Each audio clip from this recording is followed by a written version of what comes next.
Double role star Sarath Kumar കാലങ്ങൾക്ക് ശേഷം തിരിച്ചുവരവ് നടത്തിയ ഒരു സിനിമയാണ് സണ്ടമാരുതം. പടം പൊട്ടിയപ്പോ മൂപ്പര് അതുപോലെ തന്നെ തിരിച്ചു പോയിട്ടുണ്ട് കേട്ടോ. വലിയ മിഷൻ ഇമ്പോസിബിൾ ഒക്കെ ആക്കാൻ നോക്കിയിട്ട് മൂഞ്ചിപ്പോയ ഒരു ഡബിൾ ധമാക്ക ഗജേന്ദ്ര ഗുണ്ടാണ് ഈ സിനിമ. അപ്പൊ കഥയിലേക്ക് വരാം. ആദ്യം തന്നെ നമ്മുടെ നായകനെ 5-6 ഗുണ്ടകൾ ചേർന്ന് ഓടിക്കുകയാണ്. ഇതിപ്പോ എന്തിനാണ് ഇവരൊക്കെ ചേർന്ന് ഇയാൾ എങ്ങനെ ഓടിക്കണതെന്ന് അറിയോ? ഇയാളെ എണ്ണ തേച്ച് കുളിപ്പിക്കാനാ അത്രേ. എണ്ണ തേച്ച് കുളിടാന്നാ കാലയിലേ കുളിച്ചിട്ട് ഊര ചുറ്റി ഓടുകയാ. അച്ചടാ, എണ്ണ തേച്ച് കുളിക്കാൻ വേണ്ടി ഇരിക്കുക വാവച്ചി. എണ്ണയാ. ഇതൊക്കെ ഒരു ഇൻട്രോ. ഇയാളാണ് ഈ പടത്തിലെ നായകൻ. പേര് സൂര്യ. ഗ്രാമത്തിൽ ജീവിക്കുന്ന ഒരു പാവം കർഷകൻ.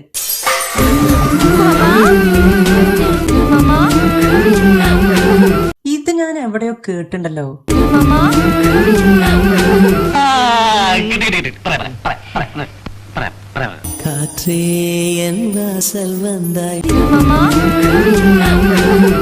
അച്ഛൻ പറഞ്ഞു ഇതിലും ഭേദം കട്ടപ്പാറയായി കക്കാൻ ഇറങ്ങുന്നതാണെന്ന്. ഈ പെണ്ണാണ് ഇയാളുടെ ലവർ. അങ്ങനെ ഇരിക്കുമ്പോ ഒരു ദിവസം സൂര്യ അയാളുടെ അച്ഛൻ്റെ 2 ലക്ഷം രൂപയും വാങ്ങി ട്രാക്ടർ വാങ്ങാൻ വേണ്ടി മധുരയ്ക്ക് പോവുകയാണ്. അപ്പോഴാണ് അത് സംഭവിക്കുന്നത്.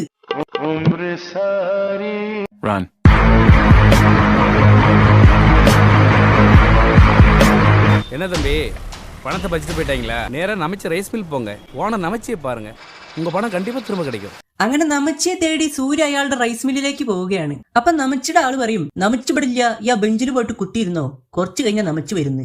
അങ്ങനെ രാവിലെ തൊട്ട് രാത്രി വരെ അയാളൊന്ന് അനങ്ങുക പോലും ചെയ്യാതെ നമച്ചിയെ കാത്ത് ആ ബെഞ്ചിൽ അങ്ങനെ കുത്തിയിരിക്കുകയാണ്. ഹോ, നമിച്ചു. രാത്രി ആയപ്പോ നമച്ചു വന്നു. കയ്യില് വെച്ചിരുന്ന 2 ലക്ഷം രൂപയെ யாரோ ஒருத்தன் பறிச்சுட்டு போயிட்டாங்க. ஆனா நமச்சியாய போய் பார்த்தா கிடைச்சுன்னு சொன்னாங்கயா. சரி தம்பி, நாளை காலைல தப்பு குளத்துக்கு வா, உன் காசு கிடைச்சிரும். അങ്ങനെ പിറ്റേ ദിവസം നമച്ചി സൂര്യക്ക് അവന്റെ കാണാതായ ബാഗ് തിരിച്ചു കൊടുക്കും. നോക്കുമ്പോ ബാഗിൽ 2 ലക്ഷം ഒന്നും ഇല്ല, ആകെ 1 ലക്ഷം ഉള്ളൂ. പകുതിയായ നമച്ചി വിഴുങ്ങി. ஐயா இதுல 1 லட்சம் தான் இருக்கு, இதுல நான் 2 ലക്ഷം വെച്ചിരുന്നயா. ഒന്നെന്റെ കമ്മീഷൻ അതായത് തരും. 10% എല്ലാ ബിസിനസ്സിലും ഉള്ളതാ. നോക്കുമ്പോ എന്താ, ബാഗ് അടിച്ചു മാറ്റിയവനും നമ്മുടെ ഈ നമച്ചിയൊക്കെ ഒരു ടീമാണ്.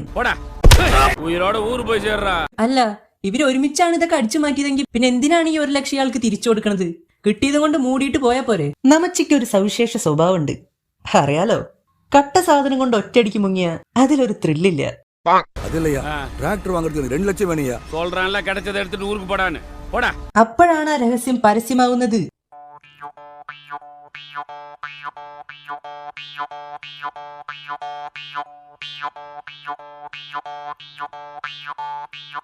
ഓ ഓ ഓ ഓ ഓ എടാ, ഇയാള് പോലീസാണ്. ബൈ, ഇയാള് പോലീസാണ്. See, no one CARES.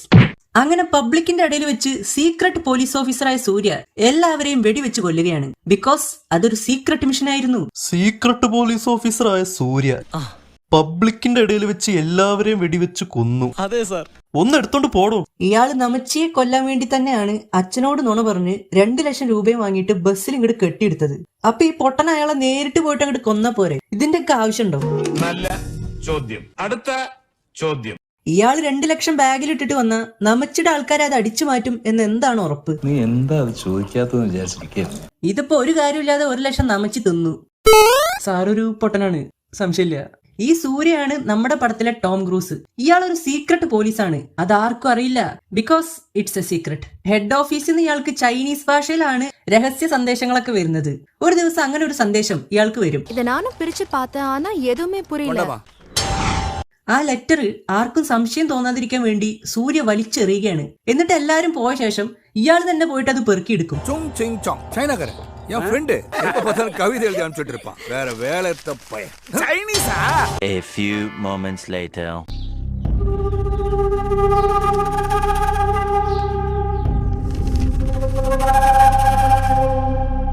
ആ വീട്ടിൽ ഈ ചൈനീസ് ലെറ്റർ വായിക്കാൻ ഇയാൾക്ക് മാത്രമേ അറിയുള്ളൂ. പിന്നെ എന്തിനാണ് ഇയാൾ അത് വലിച്ചെറിയണത്? ഈ പറയുന്ന കേട്ടതൊന്നും ഞാൻ ഏതാണ്ട് വലിയ അപരാധം ചെയ്ത പോലെ. ഇയാൾ ഇത് വലിച്ചെറിഞ്ഞ് പിന്നെ കുറച്ച് കഴിഞ്ഞിട്ട് ഇയാൾ തന്നെ അത് പോയി പെറുക്കിയെടുത്ത് വായിച്ച്. ഇതൊക്കെ കുറച്ച് ഓവറല്ലേ? ഇയാളെ പോലെ തന്നെ വേറൊരു പോലീസ് ഓഫീസർ നമ്മുടെ കഥയിലുണ്ട്. അയാൾക്കൊരു ഡെഡ് ബോഡി കിട്ടും, അതിന്റെ ഒപ്പം ഒരു കാസി സെമ്പും കിട്ടും. കോമ്പിനേഷനെ സന്ദേഹമാർക്കല്ല. വേറൊരു എവിഡൻസും അയാൾക്ക് അവിടുന്ന് കിട്ടില്ല. അതുകൊണ്ട് 2-3 ദിവസം കൂടി കഴിഞ്ഞ് അയാൾ വീണ്ടും അവിടെ വന്ന് നോക്കും. കാരണം ഈ ഗ്യാപ്പില് സംവിധായകൻ എന്തെങ്കിലുമൊക്കെ അവിടെ വന്ന് കുടിച്ചിട്ടിട്ടുണ്ടാവുമെന്ന് അയാൾക്കും അറിയാം, നമുക്കും അറിയാം. നാളെ പുറത്തെടുക്കാനുള്ള കുറച്ച് പിടിച്ചാൽ മതി. இன்னைக்கு ஏதாவது எவிடன்ஸ் கிடைக்குதான்னு பார்ப்போம். ഇയാൾ ഇത് എന്താണ് കാണിക്കണത്? അവിടെ അല്ല കുഴിച്ചിട്ടേക്കണത്, കുറച്ച് നീങ്ങി നിന്ന് കൈയഴുക. ഭയങ്കരം തന്നെ. അപ്പൊ കാക്ക തൂറിയതുകൊണ്ടാണ് ഈ എവിഡൻസ് കിട്ടിയത്, അല്ലാതെ ഇയാളുടെ ബുദ്ധി കൊണ്ടൊന്നല്ല. ബുദ്ധി എന്റേതല്ല. சார் இது டிரைவிங் லைசன்ஸ் மாதிரி இருக்கு சார். இதுல நேமுக்கு முன்னாடி பாத்தீங்கன்னா பின்னு இருக்கு, டிரைவிங் லைசன்ஸ் நம்பருக்கு முன்னாடி பாத்தீங்கன்னா PY இருக்கு. ഇത്രയും മണ്ണ് മൂടിക്കിടക്കുന്ന ഡ്രൈവിംഗ് ലൈസൻസ് കയ്യിലേക്ക് പിടിച്ചപ്പോഴേക്കും ഇയാൾക്ക് അതിലുള്ള എല്ലാ ഡീറ്റെയിൽസും മനസ്സിലായി. നമ്മളൊക്കെ എന്താ പൊട്ടന്മാരാണോ? നീ വലിയ വർത്താനം പറഞ്ഞാട്ടാ. ശരി, അതിലുള്ള ആ മണ്ണ് തട്ടി കളഞ്ഞിട്ട് നോക്കിക്കൂടെ? ഇത്രയ്ക്ക് കഷ്ടപ്പെടണോ? അത് പറഞ്ഞില്ലല്ലോ, ഇതെല്ലാം പറയണോ? നേരത്തെ ഈ ഓഫീസർക്ക് കിട്ടിയ കാസി സെമ്പ് ഓന്തിനെ പോലെ നിറം മാറുന്ന ഒരു കെമിക്കൽ ബോംബാണ്. இந்த காசி சொம்போட மூடி என்ன கலர்ல தெரியுது? Grey colour. இப்போ பச்சை நிறத்துல இருக்கு. இப்போ ரெட் கலர்.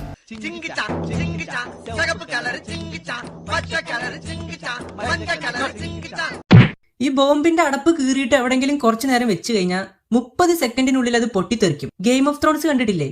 അതിലെ വൈൽഡ് ഫയർ പോലെ.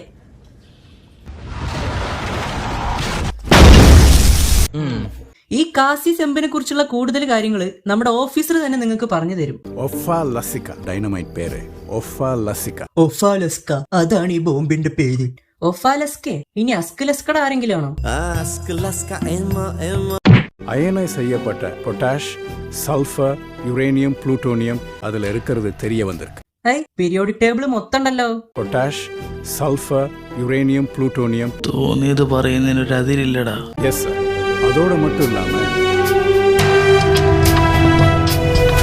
കേക്കൂല, കേക്കാൻ പറ്റൂല. Yes sir. അതോടെ மட்டும் ഇല്ലാമ അങ്ങനെ ചെമ്പിന്റെ ഉടയോനെ തേടി നമ്മുടെ ഓഫീസർ ഒരു വീട്ടിലെത്തുകയാണ്. Sir system is password protected. Suresh sir, ഒരു കമ്പ്യൂട്ടർ എക്സ്പെർട്ടെ വിളിക്കും. எதிர்பார்த்ததுதான். ஒரு போட்டோல கும்பகோணத்தின் கோயில்கள், இன்னொரு போட்டோல வாரணாசியின் கடவீதி, ஒரு கிறிஸ்டியன் வீட்டுல இந்துக்கள் சம்பந்தப்பட்ட விஷயங்கள் இருக்கு. സാർ ഈ ഫോട്ടോ എന്തിക്കട ഏതോ ഒന്ന് ഇൻസ്ട്രുമെന്റ് ചെയ്താ സാർ. ரிமோட்டை எதுக்கு மறைச்சு வைக்கணும்? நீங்க ரிமோட் ஆப்ரேட் பண்ணோன்னே நீந்திட்டு இருந்த மீன்கள்லாம் அப்படியே ஃப்ரீஸ் ஆகி நிற்கிது சார்.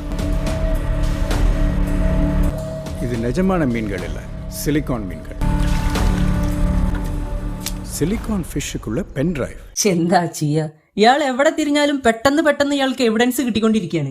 ഇതൊക്കെ ഒരു ലക്കിന് കിട്ടുന്ന ഭായി. ഇത് കാണുമ്പോ ഇയാൾക്ക് കണ്ടുപിടിക്കാൻ വേണ്ടിയിട്ട് ആരോ തെളിവുകളൊക്കെ കറക്റ്റ് ആയിട്ട് ഒളിപ്പിച്ചു വെച്ച പോലെ ഉണ്ട്. സാർ ഈ ഫോട്ടോ എന്തിക്കട ഏതോ ഒന്ന് ഇൻസ്ട്രുമെന്റ് ചെയ്താ സാർ. സിലിക്കോൺ ഫിഷുക്കുള്ള pen drive. Simon is a fishy man. ഇത്ര ഇമ്പോർട്ടന്റ് ആയിട്ടുള്ള ഐറ്റംസ് ഒക്കെ ഫോട്ടോന്റെ പിന്നിലും ക്ലോക്കിന്റെ ഇടയിലൊക്കെയാണ് ഒളിപ്പിച്ചു വെച്ചിരിക്കുന്നത്. ഏത് പൊട്ടനാടാവൻ? എനിക്കറിയില്ല. ഇയാളുടെ ഈ കാട്ടിക്കൂട്ടലൊക്കെ കാണുമ്പോ എനിക്ക് ചെറുപ്പത്തിൽ കേട്ടൊരു പാട്ടാണ് ഓർമ്മ വരുന്നത്. ഫോട്ടോ നോക്കി റിമോട്ട് കിട്ടി, റിമോട്ട് ഞെക്കി മീന് നിന്നു, മീനെടുത്ത് ഞെക്കി നോക്കി, മീന് പോയി പെൻഡ്രൈവ് കിട്ടി. ഇനി ഇതൊക്കെ ചെയ്തവൻ കൂടി ആ വീട്ടിൽ എവിടെയെങ്കിലും ഒളിച്ചിരിക്കുന്നുണ്ടെങ്കിൽ ഇയാൾക്ക് അത്ര എളുപ്പമായി. ഈ കാസി സെമ്പും ഗുരുവായൂരിലേക്ക് ഉണ്ടാക്കി വിടുന്നത് സർവേശ്വരനാണ്. ദൈവല്ലാട്ടോ, ഇത് ഇയാളുടെ പേരാണ് സർവേശ്വരൻ. സർവേശ്വരനെ കാണാൻ നമ്മുടെ സൂര്യയുടെ അതേ ഛായ. പക്ഷെ ആ കാര്യം ഈ സിനിമയിലെ ആർക്കും അറിയില്ല. അതുകൊണ്ട് നമുക്കും ഇതൊന്നും അറിയാത്ത പോലെ നിൽക്കാം. സർവേശ്വരനെ പിടിക്കാൻ പുതിയൊരു ഓഫീസർ കൂടി വരികയാണ്. അല്ല, അപ്പൊ ഇതുവരെ വന്നവരൊക്കെ ആരാ? ആലോചിക്കാൻ സമയം വേണോ?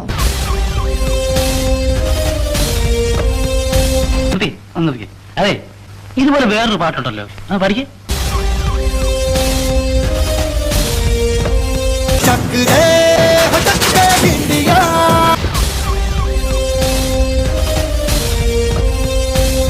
മനുഷ്യനല്ലേ പുള്ളേ. ഇയാൾ സർവേശ്വരന്റെ ഒരു ലോറി പിടിക്കും. പ്ലാച്ചുമടക്കുള്ള കുടിവെള്ളമായിരിക്കും.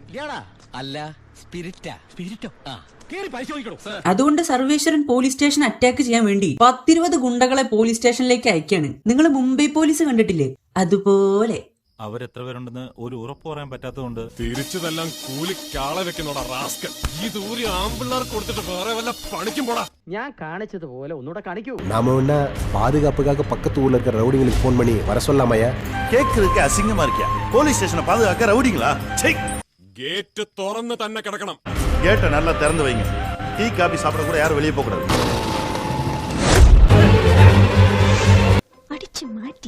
സർവേശ്വരന്റെ ലോറിയിൽ അറിയാതെ കൈ വെച്ചൊരു പോലീസ് ഓഫീസർക്ക് നമ്മുടെ മറ്റേ കാസി സെമ്പ് കിട്ടാണ്. ഇത് അറിയാതെ കൈവച്ചതാണെന്നൊക്കെ നമ്മൾ വിശ്വസിക്കണം കേട്ടോ. അതുകൊണ്ട് നിങ്ങളൊരു കാര്യം ചെയ്യുക, നിങ്ങളുടെ തലച്ചോറ് ഊരിയിട്ട് ഒരു സൈഡിലേക്ക് മാറ്റി വെച്ചിട്ട് ഈ സിനിമ കാണാൻ ശ്രമിക്കുക. ലോറി പിടിച്ച ദേഷ്യത്തിൽ സർവേശ്വരൻ പോലീസ് ഓഫീസറിനെ കൊല്ലാൻ നോക്കുകയാണ്. അപ്പോഴാണ് നമ്മൾ തിരിച്ചറിയണത് ഇയാള് സൂര്യയുടെ കൂട്ടുകാരനാണ്. സർവീസ് ആളുകൾ കുത്തിട്ടാണപ്പാ, വെപ്പൺസ് വരെ അല്ല. ശരി, വെപ്പൺസ് ഇല്ല, സമ്മതിച്ചു. അപ്പൊ ആ വേലെടുത്തൂടെ? അയ്യോ അത് പറ്റില്ല, അത് ദൈവത്തിന്റെ ആണ്. അപ്പൊ അതിൽ കെട്ടിയ തുണി എന്ത് തേങ്ങയ്ക്കാണ് എടുത്തത്? അങ്ങനെ നമ്മുടെ ഓഫീസർ നിർത്താതെ ഓടുകയാണ്. അയാൾ ഓടി ഓടി അടുത്ത ജില്ലയിലെത്തി. എന്നിട്ടും ബുള്ളറ്റിൽ പറന്നു വരുന്ന നമ്മുടെ സൂര്യ ഇയാളുടെ അടുത്ത് എത്തിയിട്ടില്ല. അങ്ങനെ സർവേശ്വരന്റെ ഗുണ്ട ഇയാളെ കണ്ടുപിടിച്ച് കാസി സെമ്പ് തുറന്നു വെച്ചിട്ട് പോയി. കൂട്ടുകാരൻ മരിച്ച ദേഷ്യത്തിൽ സൂര്യയും അയാളുടെ ടീമും വാട്ടർ ക്യാൻ സപ്ലയേഴ്സിന്റെ വേഷത്തിൽ സർവേശ്വരനെ പിടിക്കാൻ വേണ്ടി ഇറങ്ങുകയാണ്. പക്ഷെ കുറച്ചങ്ങോട്ട് കഴിയുമ്പോ ഇയാൾ ഈ കേസ് അന്വേഷണമൊക്കെ മറന്നിട്ട് ശരിക്കും വാട്ടർ ക്യാൻ സപ്ലയർ ആയിട്ട് ജീവിക്കാൻ തുടങ്ങും. അങ്ങനെ വാട്ടർ സപ്ലൈ ചെയ്യാൻ വേണ്ടി അയാൾ സർവേശ്വരന്റെ വീട്ടിലേക്ക് പോവുകയാണ്. ഇതാണ് സർവേശ്വരൻ, ഈ പടത്തിലെ മെയിൻ വില്ലനാണ് കേട്ടോ. കണ്ടു കഴിഞ്ഞാൽ പുതപ്പ് വിൽക്കാൻ വരുന്ന ബംഗാളിനെ പോലെയൊക്കെ തോന്നുമെങ്കിലും ഇയാൾ മാസാണ്. നീല കളർ ചുരിദാർ, തലയിലൊരു തലപ്പാവ്, അതിലൊരു പാത്തക്കം. 5 സ്റ്റാർ ഹോട്ടലിലെ ടിപ്സിന് വേണ്ടി ഡോർ തുറന്നു കൊടുക്കുന്നതിനെ പോലെ ഉണ്ടല്ലേ.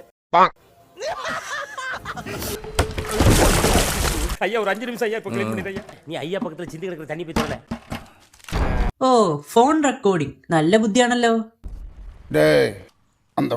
ആ, പിടിച്ചു.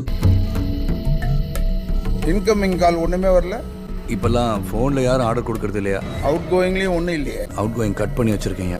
இந்த ഇൻകമിങ് ഔട്ട് ഗോയിങ് ഒന്നും ഇല്ലെങ്കിൽ പിന്നെ എന്ത് തേങ്ങയ്ക്കാണ് ഇയാൾക്ക് ആ ഫോണ്? അതെന്നാ ചോദ്യം തമ്പാച്ച. ഇതിന്റെ ഇടയിൽ സൂര്യ അയാളുടെ മുതലാളിയെ മയക്കാൻ വേണ്ടി ഒരു ലേഡി ഓഫീസറിനൊക്കെ ഇറക്കി വിടുന്നുണ്ട് കേട്ടോ. എന്തിനോ എന്തോ பப்பாளி மாதிரி இருக்கிற பாப்பாவை பப்ளிக்கா வச்சு பேசிக்கிட்டு இருக்கீங்களே, வீட்டுக்கு கூட்டிட்டு போய் விலாவரியா பேசுங்க. சாவப் இல்ல உமேல கிரேஸ் ஏறதான் ப்ராப்ளம் இல்லாம இந்த ப்ராஜெக்ட் முடிக்க முடியும். ആദ്യമായിട്ടാണ് പോലീസിൽ ഇങ്ങനെ ഒരു പദവി ഉണ്ടെന്ന് എനിക്ക് അറിയണത്, മയക്കാൻ വേണ്ടിയിട്ടുള്ള ഓഫീസറൊക്കെ. കഥയിൽ ഇടയ്ക്കിടയ്ക്ക് ചെറിയ കോമഡി സീനൊക്കെ സംവിധായകൻ സെറ്റാക്കാൻ നോക്കിയിട്ടുണ്ട്. പക്ഷെ സത്യം പറയാലോ, ഒന്നും അങ്ങോട്ട് വർക്ക് ആയിട്ടില്ല. ஏண்டா மாமா என்ன சொன்னே? ஏண்டா மாமான்னு சொன்னேன். அதானே எனக்கு தேவையில்லாம மரியாதை கொடுத்துட்டு வர பயந்துட்டப்பா. ഞാനൊരു തമാശ ഉദ്ദേശിച്ചുള്ളൂ, പക്ഷെ അതാർക്കും മനസ്സിലായില്ല. സർവേശ്വരന്റെ ടീമിലുള്ള ഒരാൾക്ക് വധഭീഷണിയുണ്ട്. അതുകൊണ്ട് ബുദ്ധിമാനായ സർവേശ്വരൻ തന്റെ വീട്ടിൽ വാട്ടർ ക്യാൻ മാറ്റാൻ വരുന്ന ഇയാളെ പിടിച്ച് കൂട്ടുകാരന്റെ പ്രൊട്ടക്ഷന് വേണ്ടി ഏർപ്പെടുത്തുകയാണ്. ഓ, നിന്റെ ബുദ്ധി വിമാനമാണല്ലോ. വിമാനമല്ല, റോക്കറ്റ്. എന്തല്ലേ, ഈ ചാൻസ് മിസ്സൊക്കെ നിൽക്കാതെ സൂര്യയും അയാളുടെ ടീമും സർവേശ്വരന്റെ കൂട്ടുകാരനെ കൊല്ലാൻ തീരുമാനിക്കുകയാണ്. പക്ഷെ ഈ രഹസ്യം സർവേശ്വരന്റെ കുക്ക് മനസ്സിലാക്കും. അവിടെ ഒരു ട്വിസ്റ്റ്. ஆர்ஆரை போட்டுருங்க. ஆர்ஆரை போட்டு தள்ளுங்கிற வெறியோட தான் 7 வருஷமா அவர்கிட்ட டிரைவரா வேலை செஞ்சுக்கிட்டு இருக்கேன். ஆர்ஆர் ஒரு ஸ்கூல் நடத்தினார். அந்த ஸ்கூல்ல தான் என் பிள்ளையும் படிச்சுது. அந்த ஸ்கூல்ல ஒரு பெரிய தீ விபத்து ஏற்பட்டுச்சு. விபத்துல எல்லா குழந்தைங்களையும் எரிஞ்சு கறிகட்டையா போயிடுச்சு. அதுல என் குழந்தையும் ஒண்ணு. അപ്പൊ 7 വർഷമായിട്ട് തന്റെ മകളെ കൊന്ന ആൾക്കാർക്ക് ഇയാൾ മട്ടനും ബീഫും കോഴിയൊക്കെ ഉണ്ടാക്കി കൊടുത്ത് അങ്ങോട്ട് വളർത്തി വിട്ടു. ஏய் கொஞ்சம் மார்க்கெட்டுக்கு போய் சிக்கனும் மட்டன் வாங்கிட்டு வந்து சமைச்சு ரெடியா வை. എന്ന് ഇവന്മാർക്ക് വേണ്ടി തിന്നുണ്ടാക്കുമ്പോ അതിൽ കുറച്ച് വിഷം ചേർക്കാനുള്ള ബുദ്ധി ഈ പൊട്ടന് വന്നില്ലാന്ന്. എല്ലാ കഴിവും കൂടി ദൈവം ഒരാൾക്ക് കൊടുക്കൂലല്ലോ. നല്ല തൊലിഞ്ഞ കഥ. എന്തായാലും സർവേശ്വരന്റെ കൂട്ടുകാരനെ സൂര്യൻ ടീമും വെടിവെച്ച് കൊല്ലും.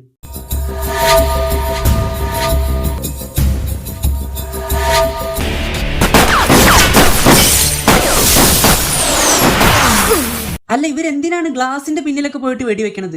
എന്നിട്ട് വല്ലതും കൊള്ളുന്നുണ്ടോ? ജസ്റ്റ് മിസ്സിനാണ് സൂര്യയൊക്കെ രക്ഷപ്പെടുന്നത്. കുക്കൊക്കെ പിന്നെ വെടികൊണ്ട് ചത്തു തോന്നുന്നു. ഈ 2 പേരെ കൊല്ലാനാണ് 1000 പേര്. കളിയാക്കുകയാണോ? ഇതുപോലുള്ള കഥകളെടുത്ത് നിങ്ങളല്ലേ പ്രേക്ഷകർ കളിയാക്കുന്നത്? എല്ലാ സത്യവും മനസ്സിലാക്കിയ സർവേശ്വരൻ സൂര്യയെയും ടീമിനെയും പിടിക്കാൻ കളത്തിലേക്ക് ഇറങ്ങുകയാണ്. നമ്മുടെ മറ്റേ പോലീസ് ഓഫീസർ ഇല്ലേ, ആ പെൻഡ്രൈവ് ഒക്കെ കണ്ടുപിടിച്ച ആള്, അയാൾ ആ പെൻഡ്രൈവും കൊണ്ട് ഒരു ലാബിലേക്ക് പോവാണ്. എന്നിട്ട് അതിലെ കോഡ് വേർഡ്സ് ഒക്കെ ഡീകോഡ് ചെയ്യാൻ ശ്രമിക്കും. 3 வார்த்தைகள் எக்ஸ்ட்ராடினரி. வெண்மையின் நிறம் சிவப்பு. இதோட அர்த்தம் காஷ்மீர் பனிமலையில இந்திய ராணுவத்தின் மீது தாக்குதல் நடத்த வேணுங்கிறது தான். கடைசியா இருக்கிறது WHI-101 தீபாவளி. இதோட அர்த்தம் இந்தியாவில் 101 நகரங்களை ஒரே நேரத்துல குண்டு வச்சு தகர்க்கிறது தான். WHI-னா We hate India. அது ஒரு தீவிரவாத இயக்கம். അമ്പമ്പോ ഡീകോഡിംഗ് വഴി പേരൊക്കെ കണ്ടുപിടിക്കണത് പിന്നെയും സഹിക്കാം. പക്ഷെ ഈ കോഡ് ഉണ്ടാക്കിയ ആള് മനസ്സിൽ വിചാരിച്ചതൊക്കെ കണ്ടുപിടിക്കുന്ന കമ്പ്യൂട്ടറോ? வெண்மையின் நிறம் சிவப்பு இதோட அர்த்தம் காஷ்மீர் பனிமலையில சிவப்பு புறாக்கள் என்பது குழந்தைகள் படிக்கும் பள்ளிக்கூடத்தை குறிக்குது. ഫോർ എക്സാമ്പിൾ, എന്റെ പേര് ബാബു. അത് നിങ്ങൾ ഈ തല്ലിപ്പൊളി കമ്പ്യൂട്ടർ വെച്ച് കണ്ടുപിടിച്ചു. ഓക്കെ, പക്ഷെ ഞാനിന്ന് തിന്നത് ഇഡലിയാണെന്ന് നിങ്ങൾ ഈ കമ്പ്യൂട്ടർ വെച്ച് കണ്ടുപിടിച്ചു എന്നൊക്കെ പറഞ്ഞാൽ എങ്ങനെ ഞാനിത് വിശ്വസിക്കും? ഇന്ത്യ വളിക്കാൻ നിൽക്കണം സർവേശ്വരൻ. ഒരു ചെമ്പിന്റെ ഉള്ളിൽ ബോംബ് വിറ്റ് നടന്നിരുന്ന സർവേശ്വരൻ ഇപ്പോൾ രാജ്യം കണ്ട ഏറ്റവും വലിയ ടെററിസ്റ്റ് സംഘടനയായ വി ഹേറ്റ് ഇന്ത്യയുടെ തലവനാണെന്നാണ് ഇവര് പറയണത്. We hate India അത് ഒരു തീവ്രവാദ ഇയക്കം. വി ഹേറ്റ് ഇന്ത്യ ഏതോ വാട്സ്ആപ്പ് ഗ്രൂപ്പിന്റെ പേര് പോലെ ഉണ്ട്. വി ഹേറ്റ് ഇന്ത്യ അത്രേ. A few moments later. ഇത് നമ്മുടെ ഓഫീസർ അല്ലേ? പറയണതൊക്കെ പൊട്ടത്തരാണെങ്കിലും ഈ സിനിമയിൽ എന്തെങ്കിലുമൊക്കെ ഒരു ഇൻവെസ്റ്റിഗേഷൻ നടത്തിയത് ഇയാളായിരുന്നു. നോക്കുമ്പോ ഇയാളെ വില്ലന്മാര് കൊന്നിട്ട് ഈ ഐസ്ക്രീം തിന്നിട്ട് ഡപ്പൊക്കെ കുറ്റിക്കാട്ടിക്ക് വലിച്ചെറിയില്ലേ, അതുപോലെ വലിച്ചെറിഞ്ഞിട്ട് പോയിരിക്കാണ്. സർവേശ്വരന്റെ ടീമിലെ ഒരാളെ സൂര്യ എങ്ങനെയോ പിടികൂടും. എന്നിട്ട് അയാളെ ഭീഷണിപ്പെടുത്തും. அந்த வேன்குள்ள யார் யார் இருக்காங்கன்னு பாரு. உன் அப்பா, தங்கச்சி, உன் அம்மா. சர்வேஷன் இருக்க இடத்த சொல்லு. இல்ல உன் ஃபேமிலி இந்த உலகத்துல இருக்க மாட்டாங்க. தூக்கிட்டுமா? കൊന്നിട് കൊന്നിട്. ഇവൻ പോയി കൊല്ല പോറാണ്. A few moments later. உன் ஃபேமிலி உயிரோட தான் இருக்காங்க. உன் ஃபேமிலியை கொல்ல மாட்டேன்ற தைரியத்துல திரும்பி போனியே, அந்த 5 സെക്കൻഡില് വണ്ടിയെ മാറ്റിട്ട. 5 സെക്കൻഡ് കൊണ്ട് ഒരു ജെട്ടി മര്യാദയ്ക്ക് മാറ്റാൻ പറ്റില്ല. പക്ഷെ ഇയാള് വണ്ടി മാറ്റി അതിൽ ഡമ്മി സെറ്റാക്കി അത് പൊട്ടിച്ചു കളഞ്ഞ് അവസാനം സൂര്യൻ ടീമും സർവേശ്വരന്റെ താവളത്തിലേക്ക് എത്തും. ഇതെന്താ ഇത്, മത്താപ്പോ? ഇനി സൂര്യയുടെ ഒരു മിഷൻ ഇമ്പോസിബിൾ ഫൈറ്റ് ആണ്.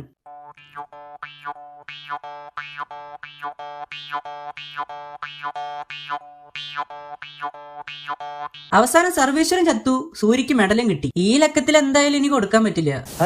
ഓൾറെഡി പ്രിന്റിംഗ് ഒക്കെ കഴിഞ്ഞിട്ടുണ്ടാവും. അടുത്ത ലക്കം ബാലർമേലൊന്ന് കൊടുത്തു നോക്ക്, ചിലപ്പോ അവരെടുക്കും.